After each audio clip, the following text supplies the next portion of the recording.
ముఖ్యంగా వీరు పత్రికల్లో వచ్చినటువంటి వార్తల ప్రకారం పాకిస్తాన్ అనుకూల వ్యక్తి అయినటువంటి భారతదేశం అంటే విషం చిమ్మేటువంటి న్యూయార్క్ సిటీ మేయర్ జోహరాన్ మహమ్మదాన్ని కూడా సీఎం కలుస్తున్నారు, అందుకే నిరాకరించారని పత్రికలో వచ్చింది. కాబట్టి ఇది నిజమా కాదా రేవంత్ రెడ్డి గారు చెప్పాలా. ఈరోజు ఆయన కలవాల్సినటువంటి అవసరమే ఉంది.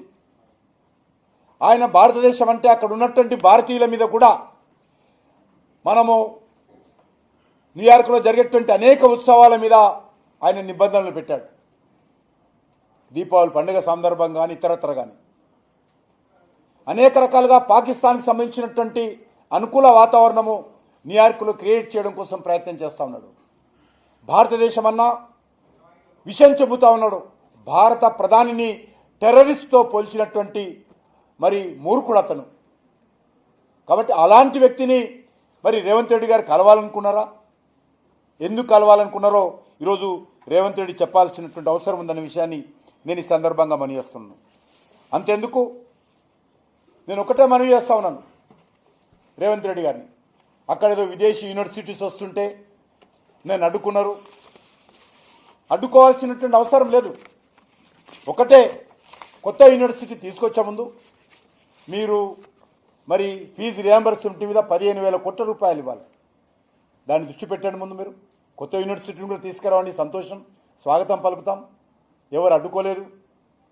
అంతేకాదు, తెలంగాణ బడ్జెట్లో 15% విద్య మీద ఖర్చు పెడతామని ఎన్నికల మేనిఫెస్టోలో చెప్పారు. మీరు వచ్చిన తర్వాత ఆ బడ్జెట్ తగ్గిపోయింది. విద్యార్థులందరికీ ప్రతి విద్యార్థికి 5 లక్షల రూపాయల విద్యా భరోసా కార్డు ఇస్తామని చెప్పి ఎలక్షన్లో మేనిఫెస్టోలో హామీ ఇచ్చారు. ఒక్క కార్డు అయినా ఇచ్చారని అడుగుతాను. కాలేజీకి వెళ్ళేటువంటి అమ్మాయిలందరికీ స్కూటీలు ఇస్తామన్నారు, ఒక్క స్కూటీ అని ఇచ్చారని అడుగుతా ఉన్నాను. ఒక దిక్కు నేల విడిచి సాము చేయడం అనేటువంటిది ఈరోజు రేవంత్ రెడ్డి గారికి అలవాటు అయిపోయింది. తన అసమర్థత, తను ఇచ్చినటువంటి హామీలు అమలు చేయకుండా మాటలతో, గారడీలతో, బురద జల్లడంతో, విమర్శలతో కాలం గడిపేటువంటి ప్రయత్నం చేస్తున్నారు తప్ప ఎక్కడ కూడా ఒక నిర్మాణాత్మకమైనటువంటి కార్యక్రమం ఇంతవరకు చేపట్టలేదు. రేవంత్ రెడ్డి పాలనలో అవినీతి తప్ప అభివృద్ధి లేదు. రేవంత్ రెడ్డి పాలనలో మాటలే తప్ప చేతలు లేవు. రేవంత్ రెడ్డి పాలనలో హామీలు తప్ప అమలు లేదు. కాంగ్రెస్ పాలనలో ప్రచారమే తప్ప పని లేదు. ఆ రకంగా ఈరోజు రాష్ట్ర ముఖ్యమంత్రి తన అసమర్థతను, తన వైఫల్యాలను కప్పుకుచ్చినటువంటి ప్రయత్నంలో ఈ రకమైనటువంటి జిమ్మిక్కులు చేస్తూ ప్రజల దృష్టిని మళ్లించేటువంటి ప్రయత్నం చేస్తూ ఉన్నారు. ఎందుకంటే సెప్టెంబర్ మొదటి వారానికి ఆయన అధికారంలోకి వచ్చి 1000 రోజులు పూర్తవుతుంది. 1000 డేస్ ఇచ్చినటువంటి హామీలు 6 గ్యారంటీలు కానీ 420 సబ్ గ్యారంటీలు కానీ ఎన్ని అమలు చేశారో ఆయన చెప్పాల్సినటువంటి అవసరం. ప్రతి మండలానికి ఇంటర్నేషనల్ స్కూల్ అని చెప్పాడు. ఈరోజు ఇంటర్నేషనల్ స్కూల్ ఎక్కడ పోయింది తప్ప ఇంటర్నేషనల్లో యూనివర్సిటీలు తీసుకొస్తామని ఈరోజు పెద్ద ఎత్తున ప్రచారం చేసుకుంటున్నాడు.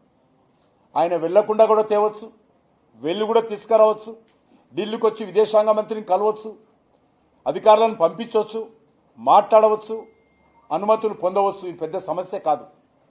ఎందుకోసం రిజెక్ట్ చేశారో, ఏమైనా పొరపాట్లున్నాయా, ఏమైనా తప్పుడు నిర్ణయాలు తీసుకున్నామా, దాన్ని సరిదిద్దుకోవచ్చు, గొప్పలుకోవాల్సిన అవసరం లేదు. కాబట్టి అది పెద్ద అంశం కానే కాదు. ఈయన లండన్కి వెళ్ళి అక్కడి నుంచి నాకు ఇవ్వండి అని మరి ఆ రకంగా తొందరపాటుతో ఈరోజు అనుమతులు నిరాకరించబడ్డాయి. ఇదేదో తెలంగాణ ప్రజలకు అన్యాయం జరిగినట్టు, తెలంగాణ ప్రజలకు ఆత్మగౌరవం అన్నట్టు దీనికోసం మాట్లాడవేతున్నదో ఇది ఏమాత్రం సమంజసం కాదు. ఆయన పర్యటనకు ఎక్కడ కూడా కేంద్ర ప్రభుత్వం అడ్డు చెప్పాల్సిన అవసరం లేదు.